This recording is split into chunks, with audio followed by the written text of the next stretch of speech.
Hi daily vlog Nainar கோவில் போகலாமா? So அதுக்காக காலையில் ரெடி ஆகிட்டு இன்றைக்கி நயினார் கோவில் தான் போகிறோம். ஸோ இது வந்து பரமக்குடியிலேருந்து கொஞ்சம் பக்கமாக இருக்கும். ராமநாதபுரத்துலேருந்து நம்ம அந்த காவனூர் பாண்டியூர் இந்த சைட்லாம் தாண்டி போனோன்னா நயினார் கோவில் வரும். ஸோ கோவிலுக்கு அப்படியே போகிறோம். ஸோ ஒரு பெண்ட் எடுத்து இந்த மாதிரி கோவில் போகணும்.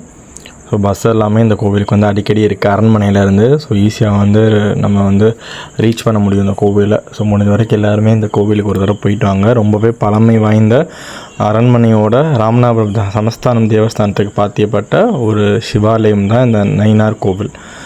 இதை வந்து நாகநாதர் கோவில்னு சொல்லுவாங்க. ஸோ எல்லாமே நிறையா கடைகள்லாம் இருக்கும். எப்போவுமே ஒரு கூட்டத்தோடு இருக்கக்கூடிய ஒரு கோவில் தான் இந்த நாகநாதர் கோவில்னு சொல்லக்கூடிய சவுந்தரநாயகி அம்மன் சமேத நாகநாத சுவாமி திருக்கோவில் நயினார் கோவில். ஸோ இதுதான் ராஜகோபுரம். இப்படி தான் கோவிலோட அமைப்பு இருக்கும். எதிர்த்தாப்பில் உள்ளது வந்து வாசுகி தீர்த்தம். ஸோ இது வந்து ஒரு பாம்புக்கு வந்து முக்கியத்துவம் வாய்ந்த ஒரு கோவில். ஸோ கோவிலோட முகப்பு இப்படி தான் இருக்கும். நேர கொடிமரம், பலிபீடம் இருக்கும். ஸோ சிவபெருமானோட வாகனமான நந்தி இருப்பார், அதுக்கு நேராக சிவன் இருப்பார். ஸோ கோவிலுக்கு ரீச் ஆகிட்டோம். எதுக்கு இன்றைக்கி கோவிலுக்கு வந்திருக்கோம் அப்படிங்கிறத நான் வீடியோ லாஸ்ட்டில் சொல்கிறேன். இவர் தான் மூலவரோட நாகநாத சுவாமி. ஸோ அதுக்கப்புறம் உள்பிரகாரத்தை சுற்றி வந்தோன்னா மகாலட்சுமி, வள்ளி தேவசேனா சமேத சுப்பிரமணியர் இருப்பார். இது வந்து உள்ளக்குள்ள ஒரு பிரகாரம். ஸோ உள்ளேயே வந்து வென்டிலேஷனுக்காக அந்த காலத்தில் எப்படி கட்டியிருக்காங்க பாருங்கள். ஸோ அவ்வளோ ஒரு திவ்யமான ஒரு இடமா அந்த இடம் இருக்கும்.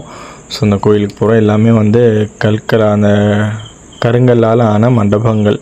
அதுக்கப்புறம் இது வந்து விஷ்ணு துர்கை சன்னதி இருக்குது. அதுக்கு ஆப்போசிட்டில் வந்து சனீஸ்வர பகவான் தனி சன்னதியோடையும் நவகிரகத்துலேயும் இருக்கார். ஸோ அந்த சனி பகவானையும் கும்பிட்டுட்டு நவகிரகத்தையும் கும்பிட்டுட்டு அப்படியே வந்தோன்னா பைரவர் வந்து சேத்திர பாலகராக இருக்கார். ஸோ பைரவர் அவருக்கு அப்படியே இந்த பக்கம் வந்தோன்னா நம்ம அங்கே பார்த்த மாதிரி பிரம்மா சிலை ஒன்று இருக்கும். பெரும்பாலும் பூலோகத்தில் பிரம்மாவுக்கு வந்து தனி சன்னதி கிடையாது. இந்த கோவிலில் ஒரு சன்னதி இருக்குது. விஷ்ணு துர்கையும் இருக்காங்க. அதுக்கப்புறம் அந்த பக்கம் சூரியன், அந்த பக்கம் சந்திரன் இருப்பார். அதுக்கு நடுநாயகமாக வந்து அப்படியே மூலவருக்கு பின்னாடி வந்து இந்த நாகரோட சிலையும் ஒரு சிவலிங்கம் இருக்கும்.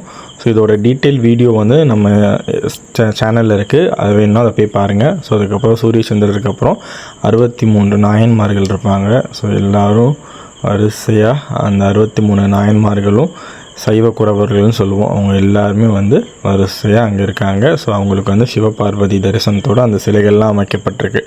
இங்கேயுமே குழு வச்சு முடித்து அந்த படிகள்லாம் இருந்தது. இது வந்து அம்பாலோட சன்னதிக்கு போகிற பாதை, சவுந்தரநாயகி அம்பாள். ஸோ அதுக்கப்புறம் சுற்றிட்டு வந்தோன்னா உள்பிரகாரத்தில் கொடிமரம் இருக்கும். அதுக்கப்புறம் இது வந்து வெளிப்பிரகாரத்தில் வரும்போது நிறையா மரங்கள், செடிகள் இதெல்லாமே ரொம்பவே ஒரு பசுமையான ஒரு சூழலாக இருந்துச்சு. ஸோ அதை தாண்டி வந்தோன்னா அந்த நாகர் சிலைகளும் இங்கே நிறையா வந்து நேர்த்திக்கடனுக்காக வைக்கப்பட்ட சிலைகள் இருக்கும். அதை தாண்டி அப்படியே வந்தோன்னா சேவல், கோழி இதெல்லாம் வந்து கோவிலுக்கு நேர்ந்து வர இடமும் இருக்கும். ஸோ அதுக்கப்புறம் கோவிலோட அமைப்பு இது தான். ஸோ இந்த நயினார் கோவிலுக்கு இன்றைக்கி வந்து என்னை விற்று வாங்குறதுக்கு போயிருந்தோம். ஸோ அது வந்து ஒரு பரிகாரம் தான். ஸோ அதையும் இப்போ இன்றைக்கி செஞ்சுட்டு வந்ததில் மனசு நிறைவாக இருந்துச்சு. அதை உங்கள்கிட்ட பகிர்ந்துக்கிட்டதில் ரொம்ப சந்தோஷம். நெக்ஸ்ட் ஒரு விலாகில் பார்க்கலாம். டாட்டா.